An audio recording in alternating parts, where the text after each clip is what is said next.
Today, we are going to unlock a really powerful strategy to help you boost your IELTS writing score. And guess what? It has absolutely nothing to do with memorizing thousands of new words. Nope. Instead, we're going to focus on upgrading the ones you already know and use every single day. You know the feeling, right? You totally understand the topic, you've got some great ideas, but when you look back at your essay, it's just full of the same words over and over. People, good, important. Well, that is exactly what we are going to fix today.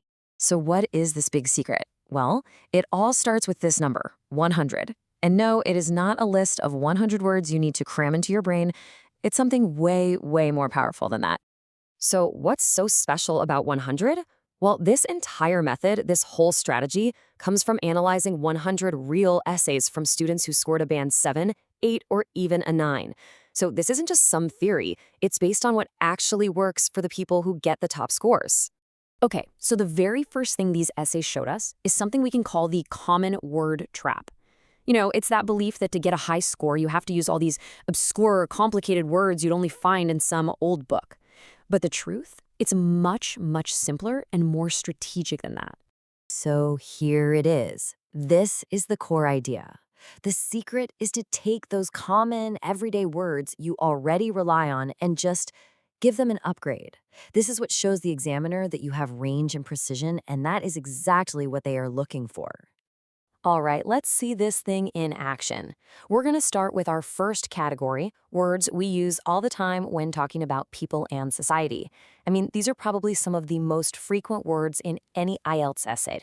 Let's start with a big one, the word people. We all use it, right? But in an academic essay, if you keep writing people, people, people, it can start to make your writing sound a little too basic.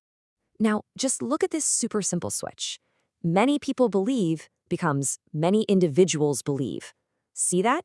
It's a small change, for sure, but it instantly makes the tone sound more academic and sophisticated. But wait, it's not just about swapping words randomly. This is where you really get to show off your skill, understanding the nuance. You'd use individuals when you want to focus on single beings. The public is great for talking about a collective group. And if you want to get a little more formal and academic, you can use the general populace. Choosing the right word for the context, that's the key. Okay, next up, let's tackle the words you use to build your arguments, which is super important for task 2. This is where you really need to sound persuasive and confident in what you're saying. Think about the word important. It's a fine word, nothing wrong with it.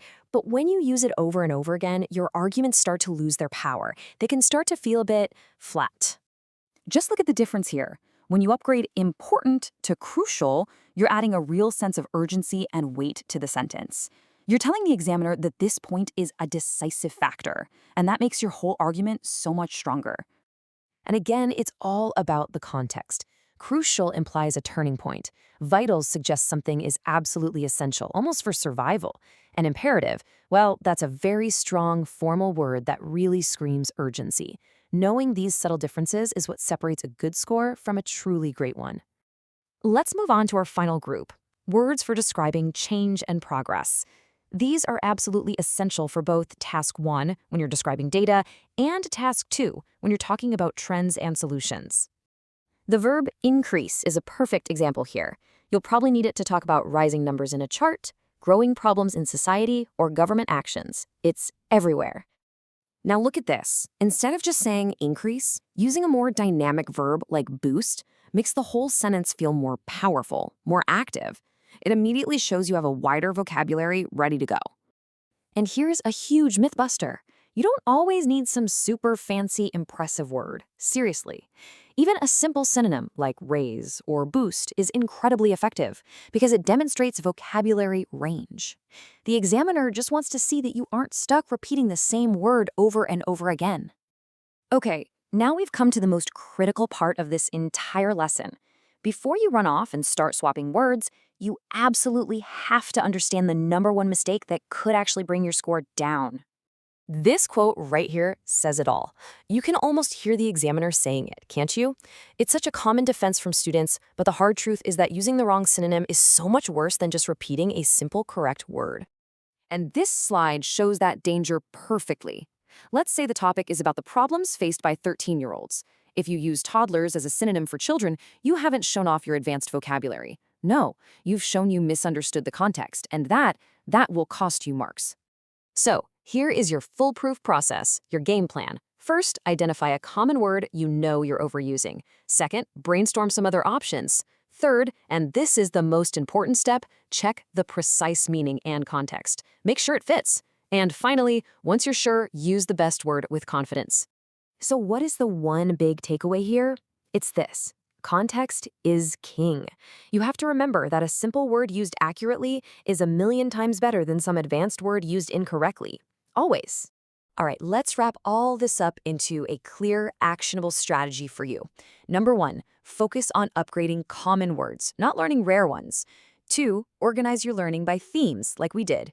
3, don't just memorize lists, you gotta learn the specific nuance of each word.